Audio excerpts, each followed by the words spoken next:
Samajwadi party के प्रदेश अध्यक्ष श्यामलाल पाल जी का प्रथम आगमन जनपद में होते ही ऊज बारड से लेते हुए गोपीगंज जगह जगह जिला समाजवादी पार्टी कार्यालय पर भव्य स्वागत किया। कार्यकर्ताओं ने इस कड़ी धूप में भी अपने नेता के लिए धूप का भी परवाह न करते हुए पहुंचे समाजवादी पार्टी में पहुंचकर समाजवादी चिंतक प्रभुनाथ मिश्र के चित्र पर माल्यार्पण कर नमन किया और कहा ऐसे समाजवादी योद्धा को सत सत नमन। चुनाव की हमारी तैयारी चालू है और जिस दिन उनकी घोषणा हो जाएगी हमारे कैंडिडेट्स भी फाइनल हो जाएंगे और इस चुनाव में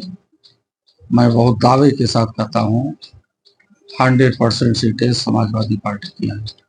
क्या सभी सीटों पर सपा लड़ेगी कि आप इंडिया अलायंस के तहत कुछ सीट कांग्रेस को भी देंगे चुनाव में? फिलहाल ये मामला राष्ट्रीय नेतृत्व जी के पास है और सभी सीटों पर लड़ेंगे या इंडिया अलायंस के तहत लड़ेंगे उसको माननीय राष्ट्रीय अध्यक्ष जी देखेंगे। भदोही की सीट सपा की मजबूत सीट मानी जाती है, यहाँ हार के कारण क्या रहे?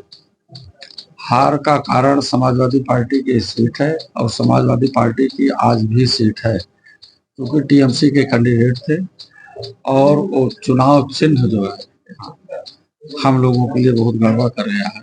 और यही चुनाव चिन्ह यदि साइकिल का रहा होता ना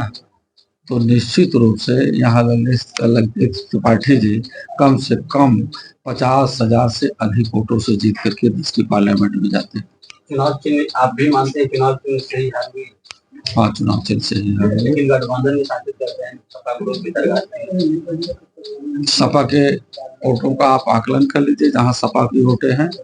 100% नहीं 101% वोट जो है बढ़ चढ़ करके लोग भाग दे करके अपनी वोटों को जिताने का काम किया। भदोही में आपका गठबंधन के प्रत्याशी के हार के बाद यूपी की विधानसभा चुनाव 27 में होनी है, उसको किस नजर से? हम नजर से देखते हैं लोकसभा भदोही 5 की 5 सीटें समाजवाद की लहर चलेगी और 5 सीटें जीत करके हम लोग माननीय राष्ट्रीय अध्यक्ष अखिलेश यादव जी को देंगे। प्रदेश में जो सीटें अधिक आई हैं लगता है मुलायम सिंह जी से ज्यादा सीटें और इसका कारण मुख्य कारण क्या है? इसका मुख्य कारण है कि हमारे नेता ने आदरणीय अखिलेश यादव ने जो संदेश दिया है जनमानस को और जो उन्होंने समझा कि इनका 400 को पार का फंडा जो था